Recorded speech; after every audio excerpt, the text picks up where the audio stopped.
Shanti Shanti Shanti.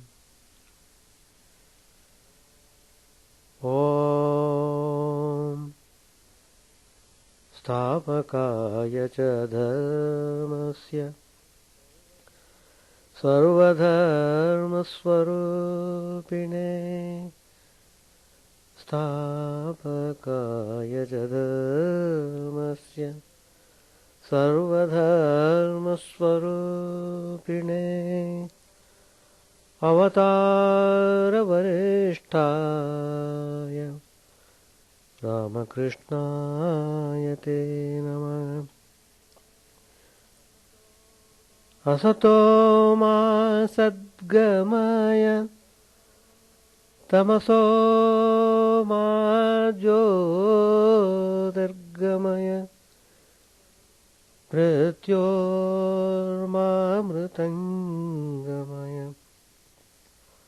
Om Shanti Shanti Shanti.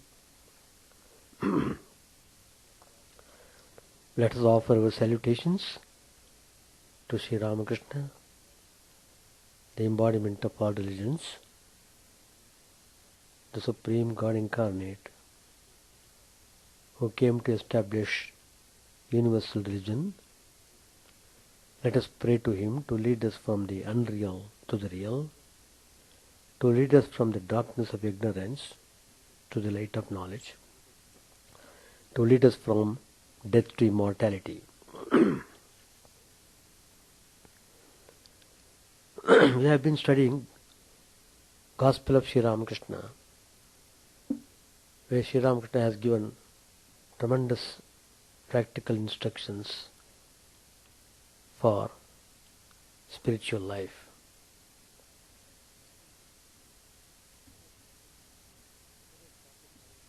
Today's topic I have chosen 3 ways for transformation. In the last class also we dealt with the same subject.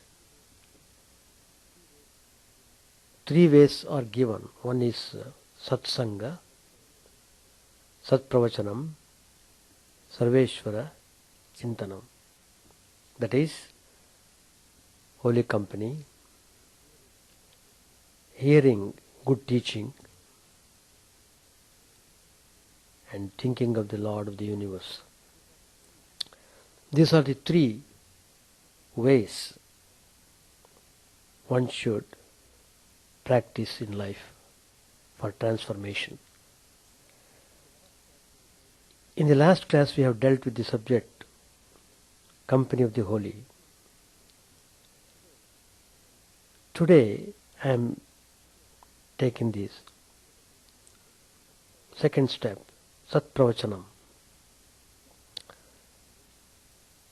That is study of transforming scriptures.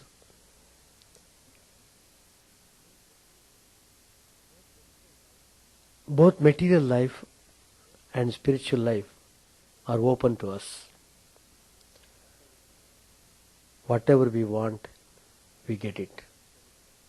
If you are aspiring for material life, you will have it. But if you are aspiring for spiritual life, you can have spiritual life also. Why people are suffering? Because the mind is always involved in materialism, so never-ending frustration, restlessness, and suffering.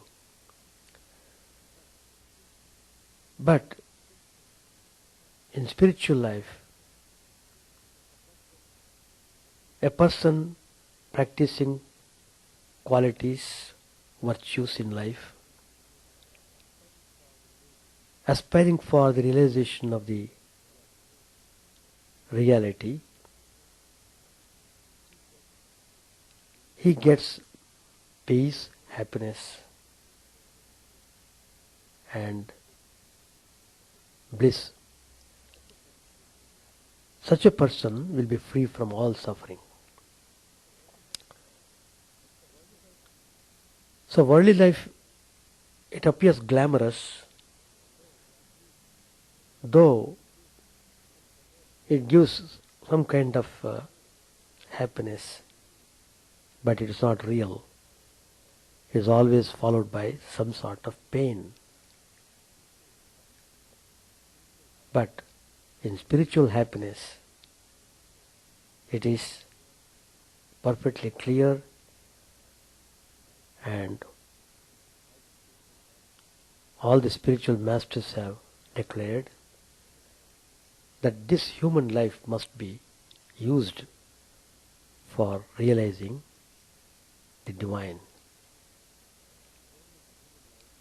It is only in the human life opportunities are open to us. In no other life it is possible to realize the divine.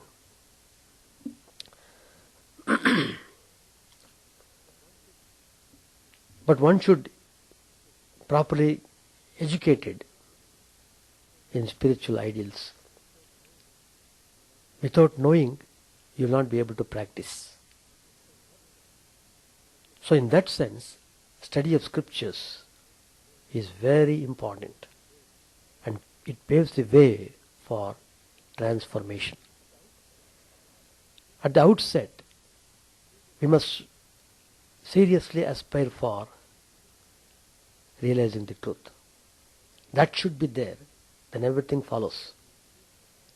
If a person is shaky in the goal, then he will not move an inch forward in spiritual path.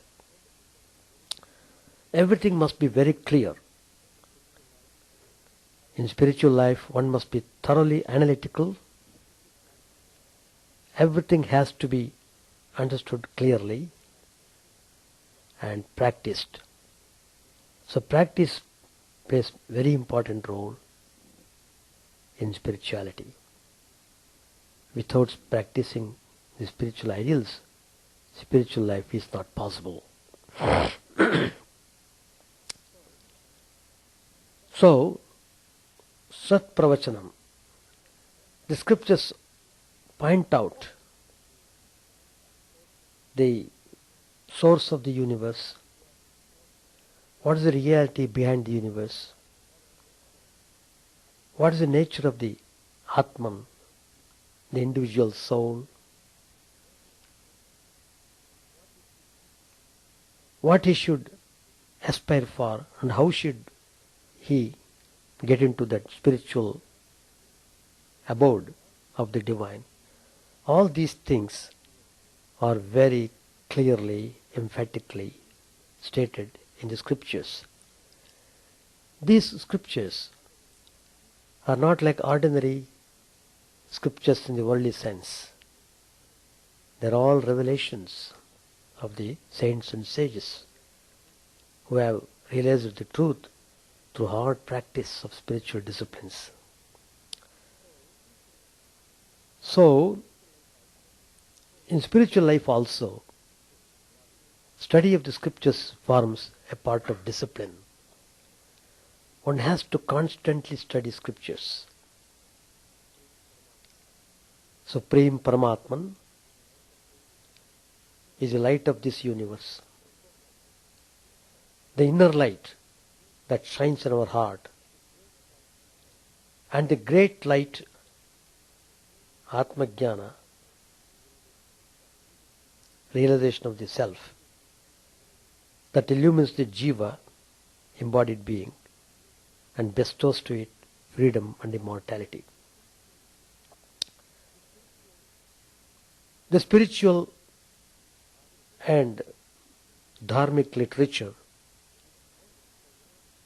is the most treasured and greatest wealth. The culture and civilization of a country is based upon the noble ideals expounded to it in its scriptures and its spiritual literature. This literature, therefore, forms the most important heritage of the country. The life of the people gets its strength and inspiration from this fountain source of its culture. Without such spiritual literature, darkness will prevail on the earth. Dharma and spiritual books are like God's own light in this world of man. Spiritual books show the path of light. They guide us along the way of righteousness and dharma. They lead us to happiness, peace, true prosperity and success. They are a treasure house of invaluable teachings that bring about supreme blessedness and joy in our life. They contain words of power that lift us to noble heights and transform our lives. They inspire us to help us to overcome weakness and evil and fill our life with virtue and goodness. They make us ideal persons full of goodness, purity, truth, faith, devotion, and always tending to help others. They contain spiritual force and divine power. These sacred scriptures are God's boon to humanity.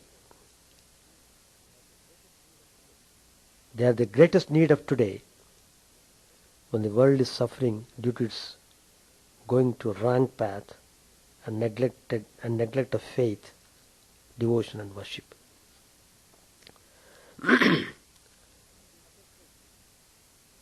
As I said, 3 ways of transformation. That is, one is holy company, second is hearing good teaching, and third is thinking of the Lord of the universe.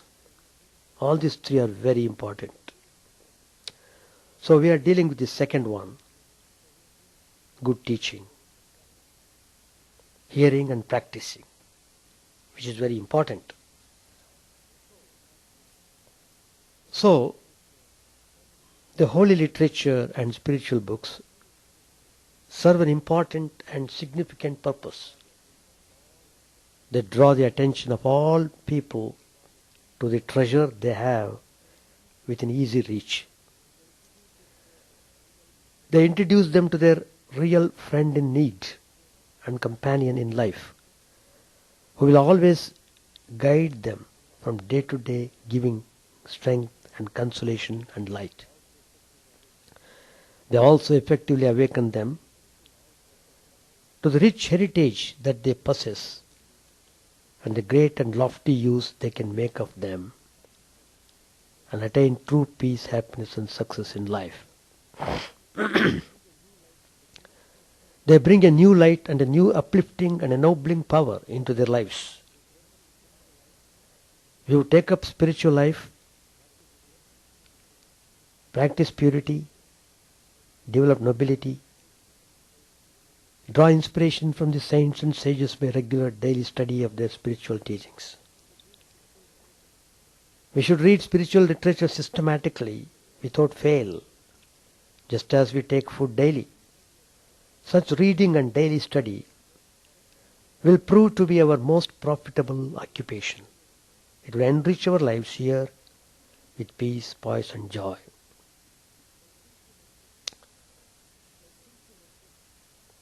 By spiritual literature is meant not only standard works like Srimad Ramayana, Mahabharata, Bhagavad Gita, but also all those writings of saints and sages, all those works by men of godly wisdom, which uplift the reader, help him to lead a better life and take him nearer to God. By reading such literature, the spiritual seekers will derive wonderful benefits. The elevating ideas contained in such literature will inspire them and make a lasting impression on their adolescent minds, so that their whole mode of thinking and living will be shaped on a noble divine pattern. They will develop the ability to think rightly and act rightly. Secondly, study keeps your mind occupied. You should never be idle. There's a saying, idle brain is devil's workshop. If you sit idle, or if you read the wrong type of literature, your mind will be assailed by a whole host of debasing thoughts, and these will go on developing. Bad thoughts will lead you in course of time to bad ways of living, and you will become miserable. That's why we should always read elevating, noble literature.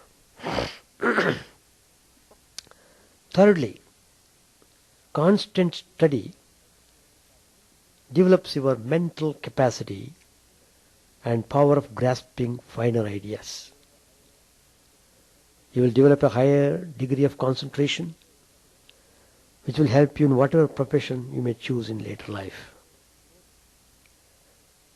Fourthly, you must remember that books are a mine of knowledge, and knowledge is power. Books containing noble thoughts, ideas, and living lessons from inspiring lives are in the nature of invaluable food for thought. They provide ethical and spiritual nourishment to all persons, old and young alike. Thoughts and ideas mold a person's character. There is a great law that as a man thinks, so does he become.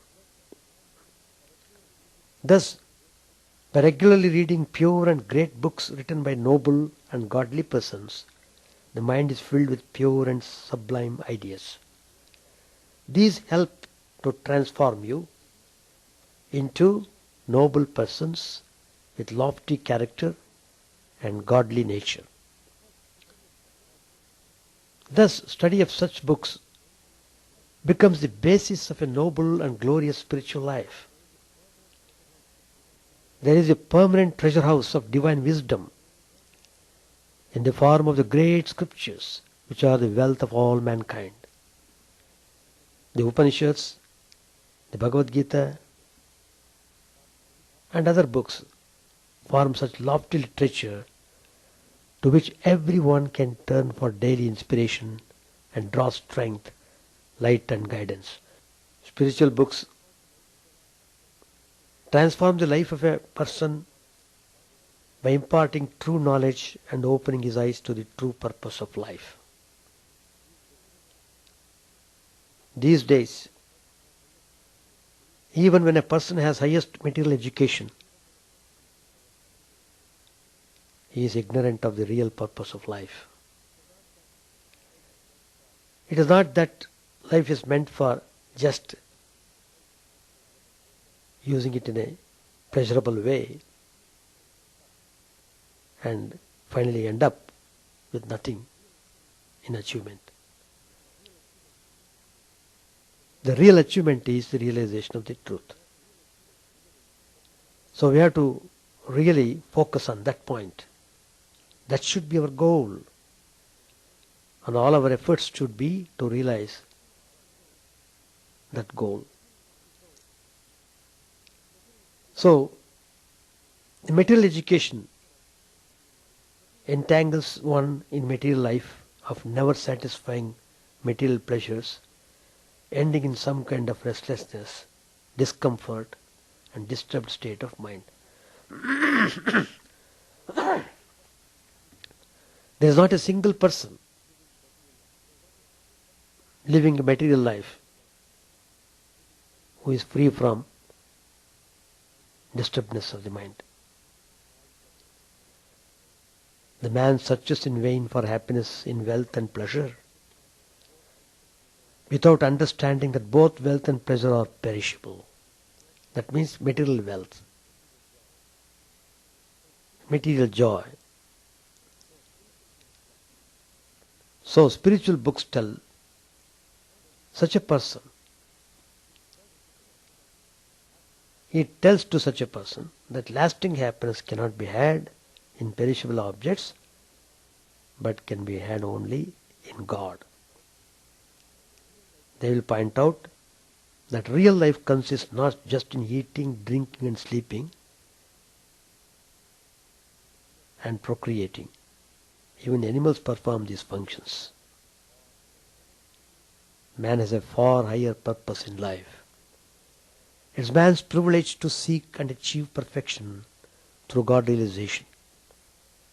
Spiritual books, by pointing out to you the purpose of life, by pointing out what is right and what is wrong, by suggesting various practical means of molding your life on the pattern of great spiritual masters, help you to shed vices, develop virtues, and build up a noble personality.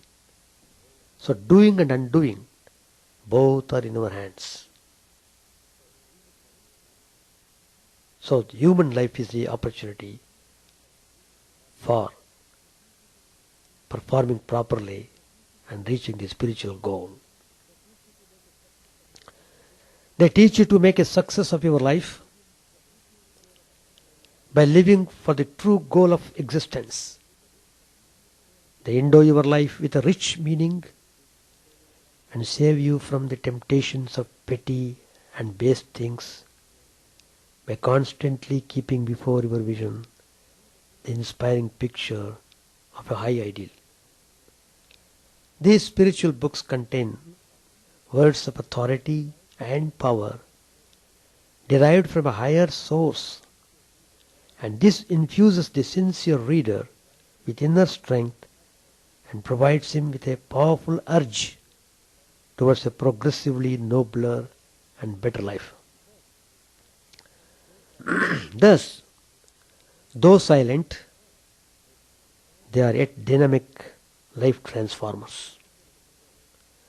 Throughout the history of this world, spiritual books have played a distinct role in molding the characters and personalities of great leaders of mankind in all fields of life. The influence exerted by great books upon the lives of men is an undeniable positive factor in human progress. Spiritual literature always helps and elevates not only students but everyone. The mind needs food just as much as the body does. If cattle are fed on good prepared food in the cowshed, they will no longer go out to graze on rubbish. Even so, if the mind is fed on good thoughts contained in spiritual literature, they will no longer entertain a taste for cheap literature. You must, however, notice one point. While spiritual literature always helps, the extent to which it benefits a man depends upon the man himself. You will be benefited to the extent to which you already possess a moral character, have a liking for spiritual subjects, and have faith in the book and its author. Literature has come as a God-sent gift at a time when the world is passing through a severe crisis in values. Spiritual literature is a gospel of practical religion, active dharma, and points out the universality of the spiritual life, underlying all religions and scriptures. It tells you not so much what you should believe in or what you should merely know, but they tell you in an emphatic and a powerful manner what you should be, what you should do, and how you should live your life. It expounds practical spirituality and living religion. Always choose those books which inspire noble feelings in you, which bring new uplifting ideas to your mind. By reading a book, you should always become better. The book should always take you higher and higher in every way. Again, read those books which add to your fund of real useful knowledge. Read such books which help you to cultivate good character.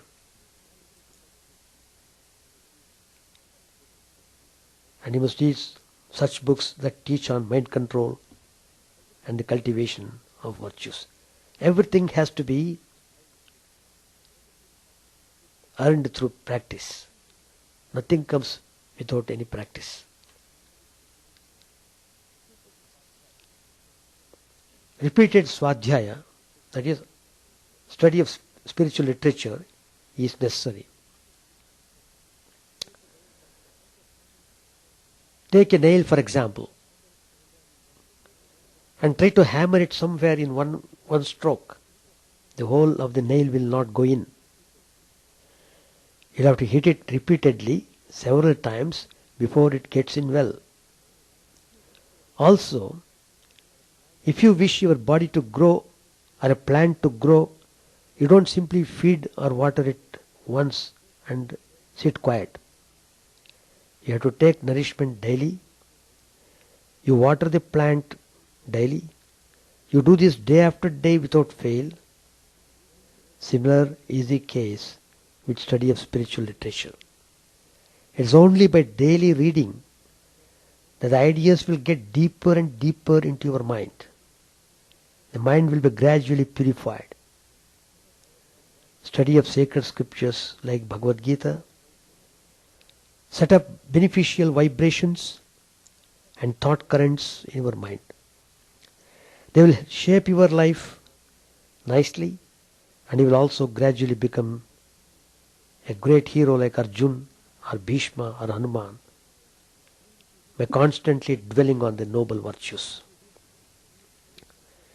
Even if you read these holy scriptures without understanding their meaning, the atmosphere wherein you read them will be purified, just as a cheerful atmosphere is created when you meet your friends and exchange some words of greeting which may not have any significant meaning.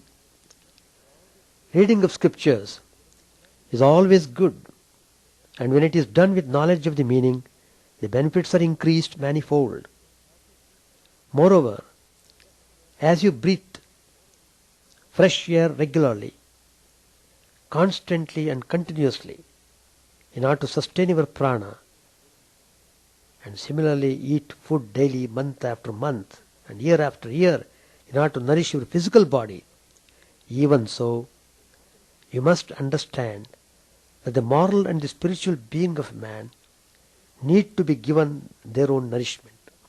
Devotional and spiritual practices are the indispensable nourishment for our soul. They form the essential spiritual sustenance to the inner being. Man is not merely a physical body and animal activity. He is an ethical being, and his essential nature is divine consciousness. To nourish these latter, higher aspects, to develop and strengthen them, and to attain perfection, the inner spiritual life is very necessary.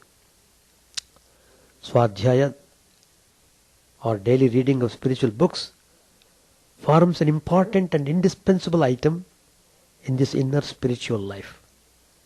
By such reading and study, there is a daily intake of noble, pure, elevating and inspiring spiritual ideas. These ideas are an effective safeguard to prevent the mind succumbing to temptations or sliding down from its true ideals. They help most effectively to keep the heart and mind ever uplifted and highly pure and in an inspired state. They infuse the person with moral and spiritual strength, make life sublime, and ultimately lead to all-round perfection in life. So study is very important. Some fixed time must be set apart for the daily reading of elevating, inspiring and ennobling spiritual literature. holy literature, sacred scriptures should be studied in some holy, sacred, quiet place, a temple, the banks of a holy river, and so on, or at least just a quiet spot free from the material din and bustle, like the cool shade of a tree or some other lonely place are suitable for such study. The atmosphere in a sacred place like the temple is pure and exercises a beneficial influence on our thought vibrations. We will understand the books better because our mind will be free from wrong and impure thoughts while seated in such a place. The place that we choose should also be quiet. Then only we will be able to concentrate on the book in hand and assimilate its contents nicely. Of course, it is not possible for all people to command the convenience of a nice place. They may choose some quiet corner in their own houses for the purpose of studies. For deriving maximum benefit, while studying sacred literature, 3 things are necessary: faith, receptivity, and devotion. Faith is the most important factor. If a man studies spiritual literature with faith, he will try to live up to the lofty ideas and ideals contained in such literature.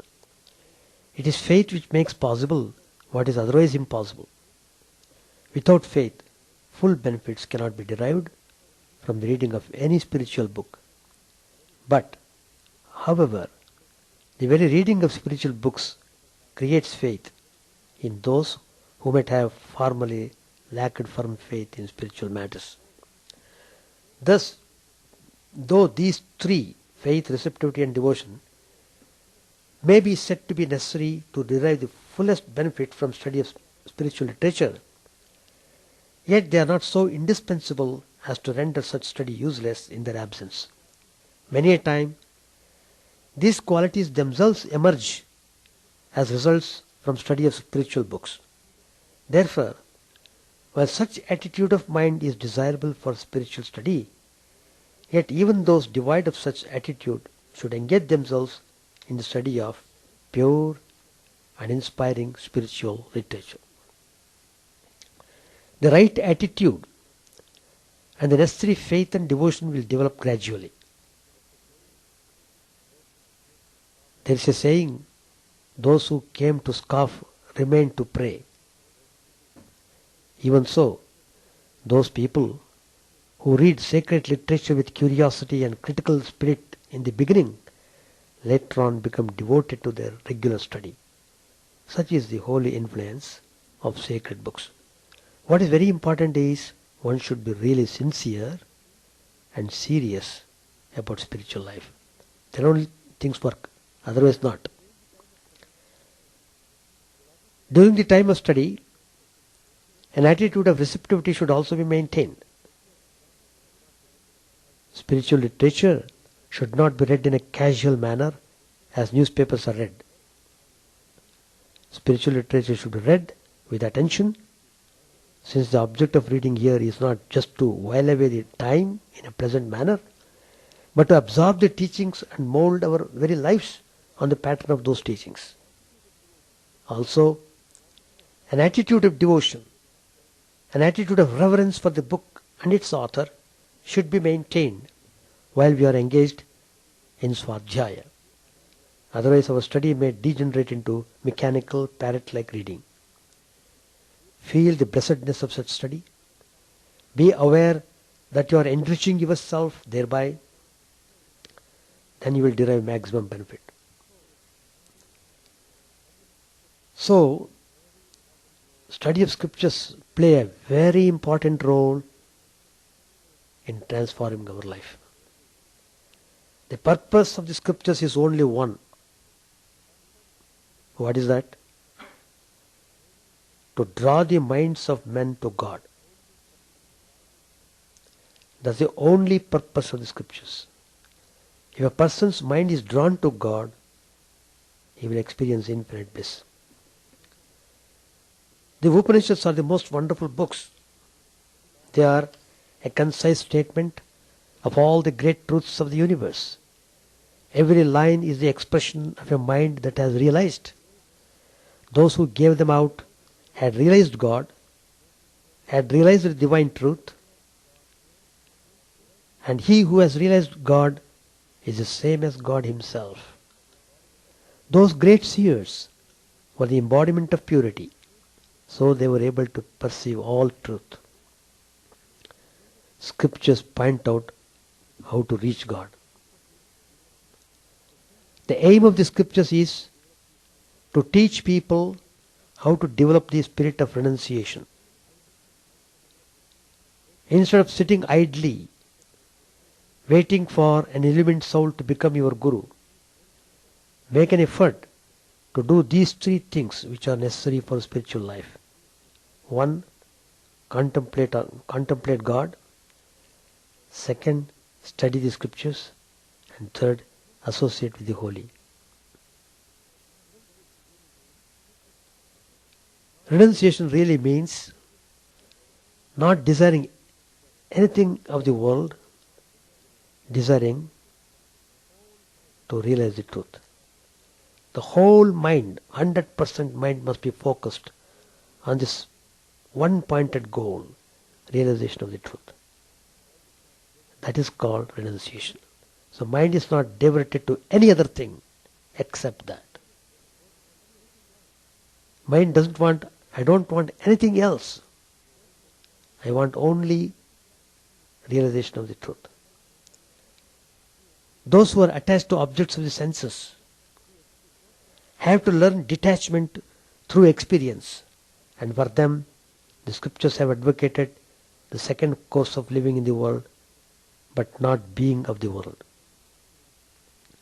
When you read a scripture, find out what is useful for your spiritual life. Take that in. You need not worry about the things you don't agree with, but never criticize any scripture or any prophet. Learn from them all. Read only the sacred books. Those books which do not evoke love and faith in God are useless. They only make a man vain of learning. Sri Ramakrishna said in the Gospel, Brahman cannot be described in words. It is said in the Ramagita that Brahman has only been indirectly hinted at by the scriptures. When one speaks about the cowherd village on the Ganges, one indirectly states that the village is situated on the bank of the Ganges. So it is just like that. So, let us focus in reading the sacred books every day as we take food for nourishing the physical body. We should read the scriptures to nourish the mental body, to nourish the mind. That's the way to develop the character and to proceed in the spiritual path. So everything is tremendously clarified in spiritual matters. Only thing that is required in spiritual life is sincerity. That's all. If you are sincere, you are sure to reach the divine abode. So, in the next class, I will take up the third one, Sarveshvara Chintana. That is, remembering the divine Lord. That aspect of transformation I will take up coming Tuesday.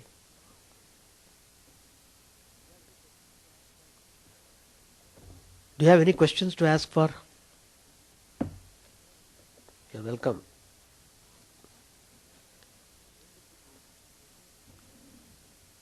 Only thing is, There is no place for fanaticism or dogmatism in matters spiritual. A truly spiritual person belongs to the whole universe, and the whole universe belongs to him. Absolutely true fact. That's the meaning of Swami Vivekananda's declaration at the Parliament of Religions in 1893 at the Art Institute in Chicago. Before the audience, he declared, each soul is potentially divine. So, why should there be any conflict at all? Conflict is because of ignorance. Hold on to the truth and practice spirituality. That's all. Don't waste time in diverting your mind to other things. You follow whatever path you want. Infinite paths are there. Infinite paths. Take any path you want. That's all. Why do you simply bother about other things? Why do you want all others should come to my path, etc.? No. It's none of our business. My business is only to go in the spiritual path I have chosen. Choosing the spiritual path, you choose according to your temperament, according to your suitability, according to your culture. Wonderful. What is needed is steady practice. Steady practice and sincerity. And hold on to all the disciplines. Where there is discipline, there is power. Once you realize the divine, then you feel the whole universe is full of God consciousness. That's why you are flooded with love. Any godless person in the world is always like that, full of love only. There is nothing but love in that person. That's the indication of the realization. So let us focus on these points and cultivate character and focus on the practical spirituality. Gospel of Sri Ramakrishna, chapter 51. Narendranath, who later became Vivekananda, he asked, can you give me a history of philosophy? Master Masha said, by whom? Louis. Narendra said, no, Überweg. I must read a German author. M said, you just said, has anybody seen God? As I see the tree. Suppose God comes to you as a man and says, I am God. Will you believe it in then? You certainly remember the story of Lazarus. After his death, Lazarus said to Abraham, let me go back to the earth and tell my friends and relatives that hell and the afterlife exist. Abraham replied, do you think they will believe you? They will say it is a charlatan who is telling them such things. The Master says, Master means Sri Ramakrishna, that God cannot be known by reasoning. By faith alone, one attains everything, knowledge and super knowledge. By faith alone, one sees God and becomes intimate with Him. It is about 3 o'clock in the afternoon. Sri Ramakrishna was in bed. Ramlal, who had come from Dakshineshwar, was massaging his feet. Gopal of Sinti and M were in the room. Sri Ramakrishna asked M to shut the windows and massage his feet. At the master's request, Purna had come to the Kasipur garden in a hired carriage. M was to pay the carriage hire. Sri Ramakrishna made a sign to Gopal, asking whether he had obtained the money from M. Gopal answered in the affirmative. At 9 o'clock in the evening, Surendra, Ram, and the others were about to return to Calcutta. It was the sultry month of April, and Sri Ramakrishna's room became very hot during the day. So Surendra had brought some straw screens to keep the room cool. Surendra said, "Why, nobody has hung up these straw screens? Nobody here pays attention to anything." A devotee said smilingly, "The devotees here are now in the state of Brahmajnana. They feel I am He. The world is unreal to them. When they come down to a lower plane and regard God as the master and themselves as His servants, they will pay attention to the service of Sri Ramakrishna." All laugh. In the evening, Rakal, Shashi and Yam were strolling in the garden. Rakal said, "He sits in a tower, as it were, from which he gets all information and sees everything, but others cannot go there and reach him." Yam said, "He said, in such a state of mind one sees God constantly. In him there is not the slightest trace of worldliness. His mind is like dry fuel, which catches fire quickly." Shashi said, he described the different kinds of intelligence to Charu. The right intelligence is that through which one attains God. But the intelligence that enables one to become a deputy magistrate or an attorney or to acquire a house is a mean intelligence. It is like thin and watery curd, that is yogurt, which merely soaks flattened rice but does not add any flavor to it. It is not like thick, superior curd.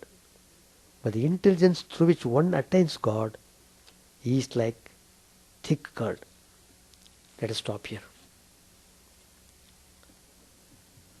No questions? Chant the name of the Lord and His glory unceasingly, that the mirror of the heart may be wiped clean and quench that mighty forest fire, worldly lust, raging furiously within. O name, streamed down in moonlight on the lotus heart, opening its cup to knowledge of thyself. O self, drowned deep in the waves of His bliss, tasting His nectar at every step, bathing in His name, that bath for weary souls. Various are thy names, O Lord. In each and every name thy power resides. No times are set, no rites are needful for chanting of thy name. So vast is thy mercy, how huge then is my wretchedness, who find in this empty life and heart no devotion to thy name. O my mind, be humbler than a blade of grass, be patient and forbearing like a tree, take no honor to thyself, give honor to all, chant unceasingly the name of the Lord. O Lord and soul of the universe, mine is no prayer for wealth or retinue, the playthings of lust or the toys of fame. As many times as I may be reborn, grant me, O Lord, a steadfast love for Thee. A drowning man in this world's fearful ocean, he is Thy servant, O sweet one. In Thy mercy, consider him as dust beneath Thy feet. Ah, how I long for the day when an instant's separation from Thee, O Lord, will be as 1,000 years, when my heart burns away with His desire, and the world without Thee is a heartless void. Prostrate at Thy feet let me be, in unwavering devotion, neither imploring the embrace of Thine arms, nor bewailing the withdrawal of Thy presence, though it tears my soul asunder. O Thou who stillest the hearts of Thy devotees, do with me what Thou wilt, for Thou art my heart's beloved, Thou and Thou alone. O Lord, lead us from the unreal to the real, lead us from darkness to light, and lead us from death to immortality. May all be free from dangers, May all realize what is good.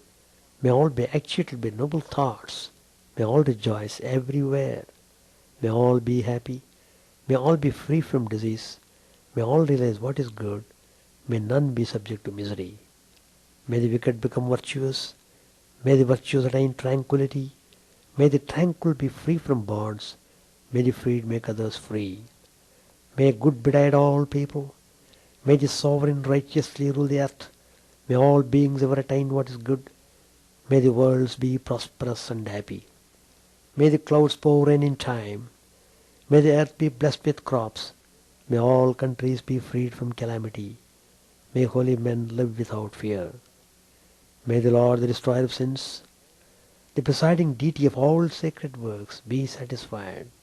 For, he being pleased, the whole universe becomes pleased. He being satisfied, the whole universe feels satisfied.